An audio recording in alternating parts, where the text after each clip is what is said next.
Oke, selanjutnya peranan dari guru.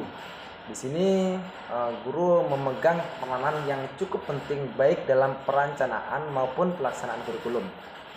Karena di sini guru adalah perencana, pelaksana, dan pengembang kurikulum bagi kelasnya.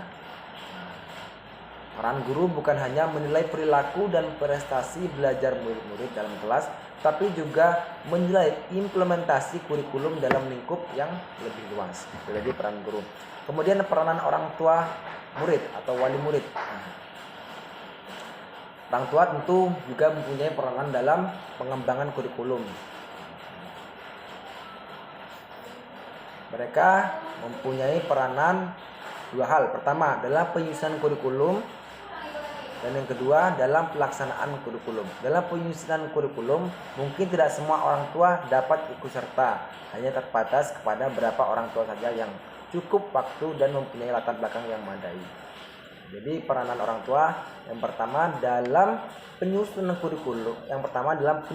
kurikulum, yang kedua dalam pelaksanaan kurikulum. Tadi ya. Kemudian selanjutnya faktor-faktor yang mempengaruhi pengembangan kurikulum. Jadi ada beberapa faktor yang mempengaruhi pengembangan kurikulum tadi. Pertama, perguruan tinggi. Kurikulum minimal mendapat dua pengaruh dari perguruan tinggi. Pertama, dari pengembangan ilmu pengetahuan dan teknologi yang dikembangkan di perguruan tinggi umum. Kedua, dari pengembangan ilmu pendidikan dan keguruan. Yang kedua, faktor-faktornya yang kedua yakni masyarakat. Tentu sudah kita ketahui bersama dan sudah kita pahami bersama. Yang ketiga, sistem nilai. Masalah utama yang dihadapi para pengembangan kurikulum menghadapi nilai adalah bahwa dalam masyarakat nilai itu tidak hanya satu. Masyarakat umumnya heterogen dan multifaset. Jadi ada beberapa hal yang perlu diperhatikan kita sebagai seorang guru dalam mengerjakan nilai. Yang pertama, guru hendaknya mengetahui dan memperhatikan semua nilai yang ada dalam masyarakat. Yang kedua, hendaknya guru berpegang pada prinsip demokrasi, etis, dan normal. Yang ketiga, guru berusaha menjadikan dirinya sebagai teladan yang dapat ditiru atau kita sebut biasanya sebagai model. Kemudian guru menghargai nilai-nilai kelompok. Dan yang terakhir, memahami dan menerima keberagaman kebudayaan sendiri. Selanjutnya, materi selanjutnya, artikulasi dan hambatan pengembangan kurikulum.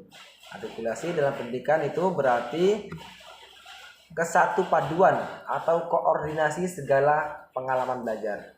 Jadi untuk merelasikannya, artikulasi kurikulum tadi perlu meneliti kurikulum yang menyuruh, membuang hal-hal yang tidak diperlukan, menghilangkan duplikasi, merevisi metode serta isi pengajaran, dan mengusahakan perluasan kesinambungan kurikulum. Yang terakhir, saya jelaskan ada model-model pengembangan kurikulum. Ada model the administrative model, kemudian ada team grassroots model, kemudian ada Belcam system. Yang keempat ada the demonstration model. Yang kelima ada Tabas inverted model. Yang kelima ada Rogers impersonal relation model. Yang ketujuh the systematic action research model. Yang kedelapan emerging technical models. Yang hanya 8 ya. Mungkin teman-teman bisa baca. Kami jelaskan semua di sana. Jika ada yang belum dipahami, nanti bisa ditanyakan pada kami. Mungkin itu saja yang dapat saya sampaikan. Saya selaku dari perwakilan dari kelompok 1, kurang lebihnya mohon maaf. Assalamualaikum warahmatullahi wabarakatuh.